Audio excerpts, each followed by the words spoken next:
Hello everybody, welcome back to another video, and today we have season 3 of Gas or Trash, the show where I buy die casts and then I yell at them and then I throw that at them. That's a new thing. That wasn't in season 1, so I didn't have any of that at season 1. Anyways, I have to start with a Mercedes since the Mercedes won the last season, since the Mercedes won the season before that. What the hell happened to the corner of this box? I don't remember it being all that damaged. Anyways, the Mercedes-Benz SLS AMG. And I picked this up because I think it has a spoiler. And that means it should, because this is the most recent pickup, Maisto diecast-wise. This is the newest car in my collection. And it should have a tool because of that. So let's get it out of the box first. And it's... No, that was... What? I just broke the tape with my thumb. Oh, I seen paper.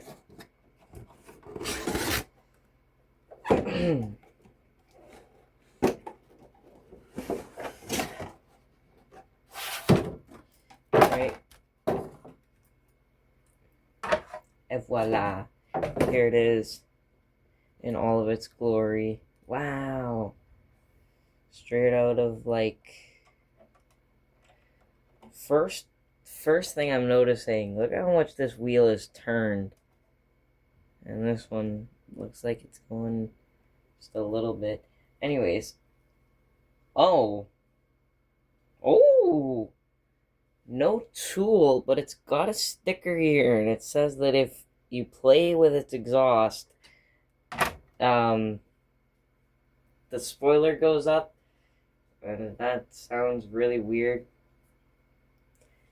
If it works the way that I'm thinking it works, this is the second car in my entire collection to do that, which is pretty cool. Also, this bumper is a completely separate piece of plastic from the rest of the front, as you can tell, because the elastic went in there. Is that a good thing? I don't think so.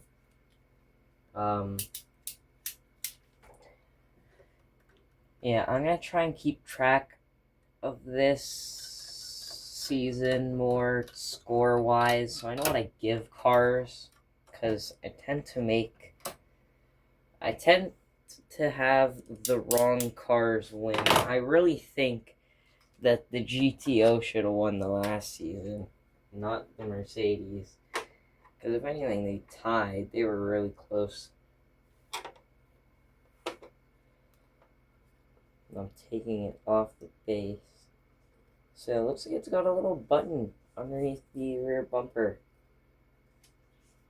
And you have to diddle it in order for the spoiler to go up.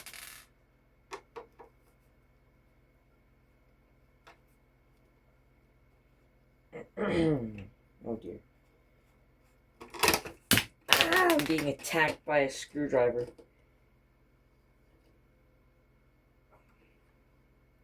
And this thing has a giant ass hood, which should mean giant ass amazing detailed engine.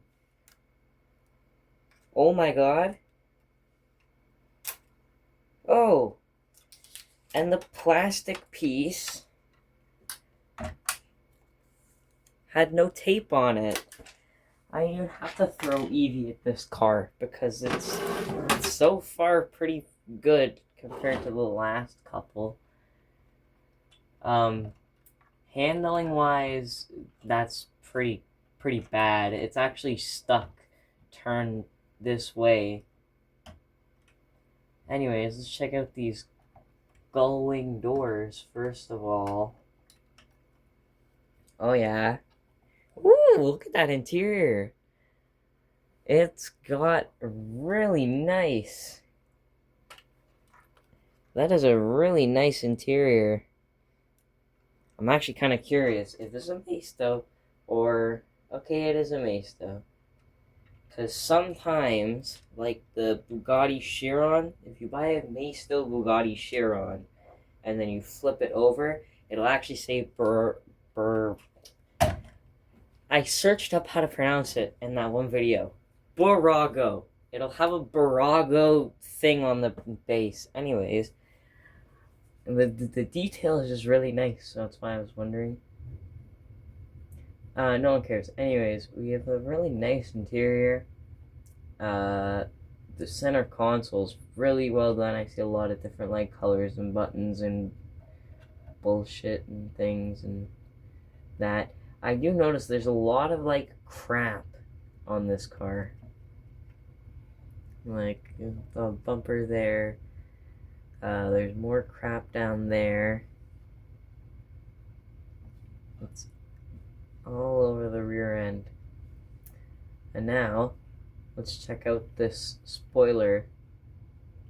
I think that's the button there.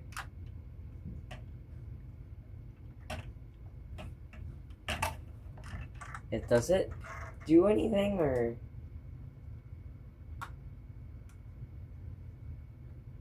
Am I supposed to take it by hand from here?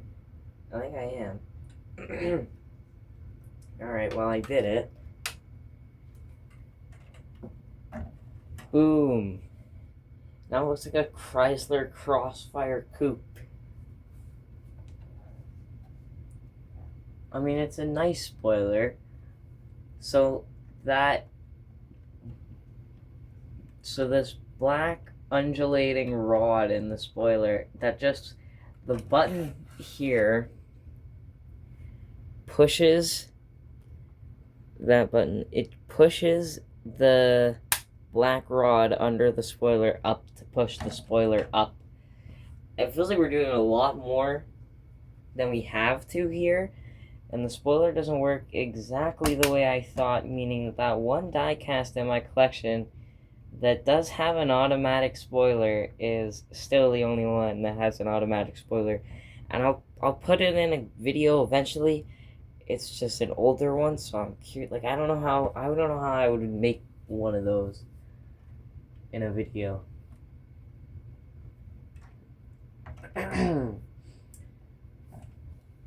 I really like this car. Oh my god. Alright. Now let's see. The bumper looks like it's detached from the hood. Like, look at that panel gap there. Like, that's bad. I mean, I like the use of multiple pieces, but when it creates panel gaps like that, it's not worth it. Anyways, let's see this engine. Oh, no.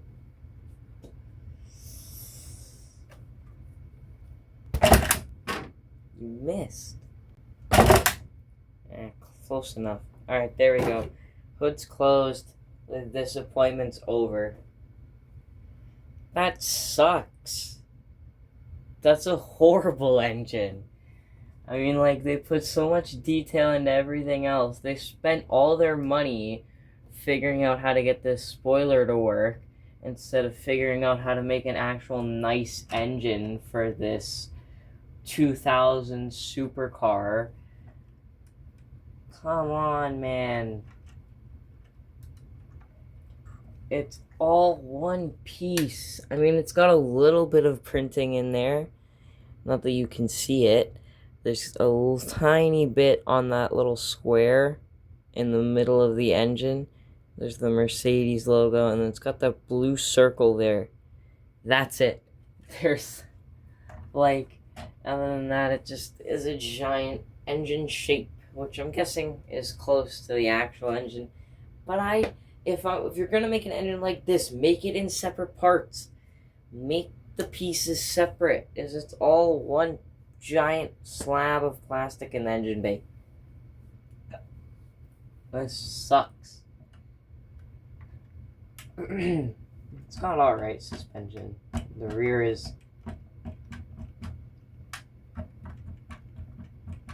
it's either down or up.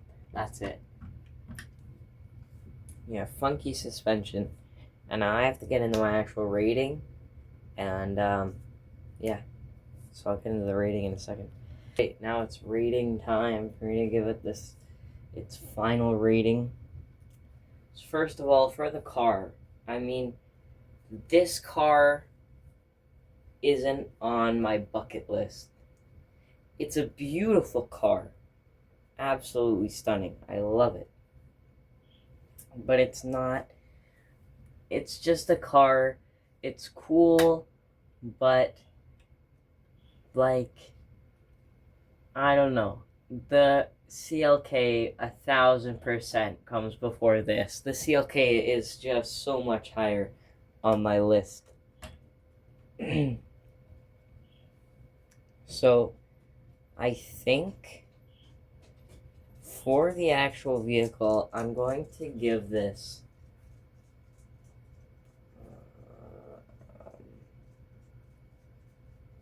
I'm going to give it a 7 on the actual vehicle. Just because this isn't like a dream car. And it's not like, I don't want to say a popular model, because what if I get like a GT3 RS on here and then I absolutely hate it and I give it a 0 on the model because it's too popular? Then I'm like, well, wait a second. You said this car didn't get a high rating because it wasn't popular. So it's got nothing to do with popularity. It's just how much I like the car. I like this car, but the CLK got like a lower rating on this. I think it got like an 8 or something. So 7 is fitting. On to the detail. So the actual detail, they put a lot of detail into getting the spoiler to work, even though it's just like a spring and then a black rod. And there's more crap on the trunk. Why is there just crap all over the trunk? I don't know.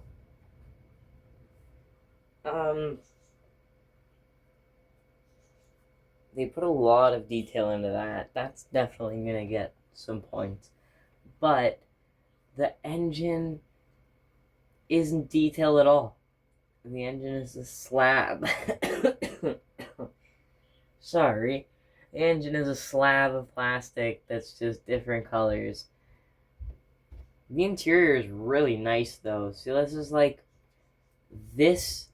I'd say about 50% of the car, 60%, including the windshield, is nice. 40 is not that detailed. The exterior is alright. It's got the vents and the badges and everything, although the badges aren't really shiny how it was on the old Mercedes that I did last season. I'm gonna give it a 9 on the details. An 8. I'm gonna give it an 8. Because it's just it's the engine that kills it, details wise. Alright, so yeah, it's got whatever it has so far. And so now it's time for the bonus details, and the bonus details are just the spoiler and the instructions on how to use the spoilers, or on how to use the spoiler, which includes these very realistically sized hands. Those are, I don't know if an infant child is handling this in the instructions there, or if the person just has really tiny fingers. But the spoiler, the way that they have the spoiler is nice. And the spoiler is nice and clicky, which I don't know if that's a good thing for the car necessarily. But the way that it works is nice. It's easy to use. It's simple. But it's really not necessary. You could just take your fingers. You don't even have to like wedge your nail in there to get it out. It literally opens when you flip it upside down. And then from there you can just take it and pull it out. But the the fact that it does have a functioning spoiler and the instructions that show you how to do it, which the Revuelto didn't. I just remembered how much of a pain in the ass the Revuelto was. So I'm glad that they include instructions, and I'm glad that the spoiler isn't like a friggin' 8-year ordeal. I'll give the spoiler